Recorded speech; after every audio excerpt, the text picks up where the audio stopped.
Hello guys, welcome back to PBTV for another product showcase. We are having a little bit of a revisit to the King Arms PDW. We've got one in front of us here. So the PDW Shorty now comes in two variants. We've seen the short version of the Shorty before, but now there is a long version of the Shorty. So as always, we'll start from the front and work our way back and see if this is potentially going to find its way into your armory anytime soon. The PDW series from King Arms has been exceptionally popular, especially with the sort of surge of 9mm platforms. Again, it's another offering in that, but having a bit more of a readily available mag means that this is sort of a hot contender for a bit of a favourite for people.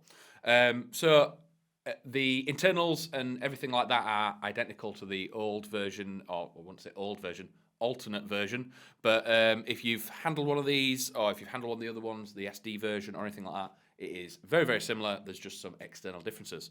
But we'll still go over everything because this might be the first time you've ever seen one of these. So on the front, you have a very, very small muzzle device on there. Again, underneath there is a 40mm counterclockwise thread. So if you don't like this, you can always take it off and change it to anything you want. If you want in a tracer unit, a flash unit, or anything like that, it will go straight on. Be aware that the thread is slightly inside the rail on this, so if you wanted to put something a little bit thicker on there, you might need a small barrel extension just to get the thread to poke out the end.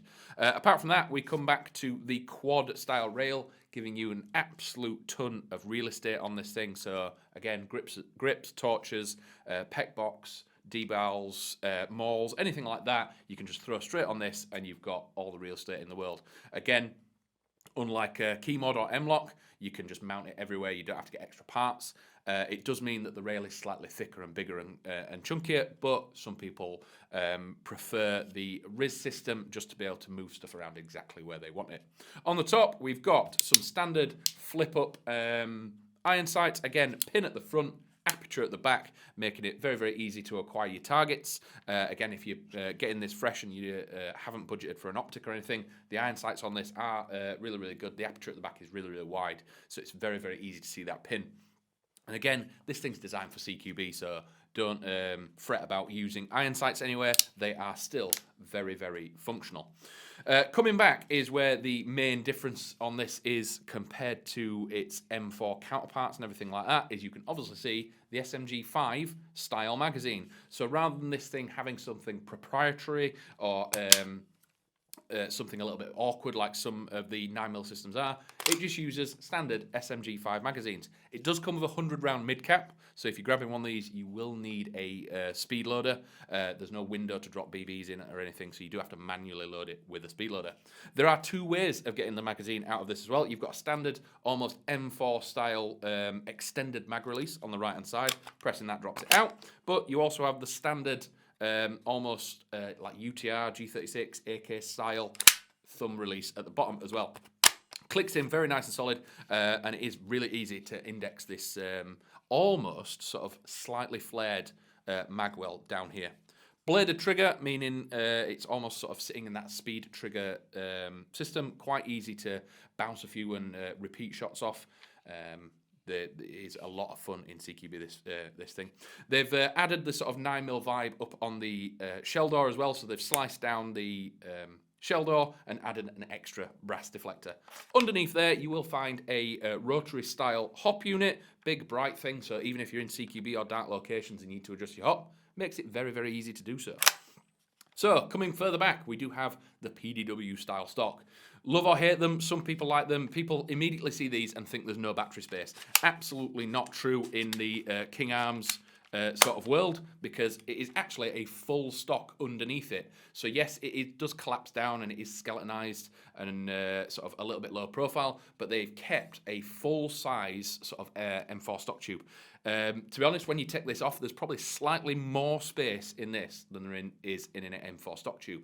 The only part of the space that you're losing is when you extend your stock, the actual space that the stock itself gives you is the space that you're losing. But you are still going to be able to fit sort of a 1300, a 1450 sort of stick battery in there and have plenty of battery power to run for a full day. So these things out the box are coming at about 305 FPS. So again, perfect for CQB. If you've got a one dual sight or some CQB sights are dropping down to like 328 or something like that, this is perfect out the box to run and gun at them sights.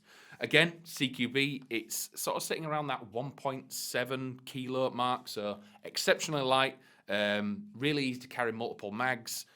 Being a mid-cap out the box as well, you're going to have sort of better feeding issues. You don't have to wind it. CQB is really fast and aggressive, so having to stop and wind a high cap can be the difference between life and death, really. So having a mid cap means you are going to burn through all the rounds before having to change them. Mentioned the flip-up sight and the rotary style hop in there, meaning you're going to be accurate. That rotary hop is just going to be set as soon as you're running this thing. You're going to absolutely love it. We do recommend that this thing is stuck to a 7.4 volt LiPo because it is down that 300 FPS and the UK power limits. We don't want to cause it any pre-engagement problems. So please stick to a 7.4 LiPo. You could maybe go up to a 9.6 NIM, but with it being a PDW, NIM batteries are going to be quite difficult to fit in the stock of this. So stick to them LiPos, make sure you've got the right charger, and this thing will be an absolute beast. If you're looking to trick this thing up afterwards, it is a version 2 gearbox in here, so any of the gate MOSFETs or anything, Titan, Aster, anything like that that fits into a version 2 gearbox will drop straight in this, and again, you will be able to turn this into an absolute beast. So if you want this as a forever platform, you can grab it, run and gun with it, have a load of fun, but then do not worry because there are a 1,000,001 upgrades that you can do afterwards. But that's everything. We hope that you have enjoyed this and you've got some information out of the PDW from King Arms. We do have the short version and now the new long version with a little bit of extra rail. But yeah, I think these are going to be as popular as the other ones because 9mm and PDWs are a sought after commodity right now and people are absolutely loving them. So if this is something that you want to add to your armory, jump on the website. They are available now. But until next time, and we'll get some more things off the shelf and sort of review them very, very soon. As always, if there's something you want us to look at, drop us a comment below, like, share, and tag your mates in the videos, and we'll talk about what you want to talk about, not what we want to talk about. But if that's everything for now, I'll see you in a bit. Bye.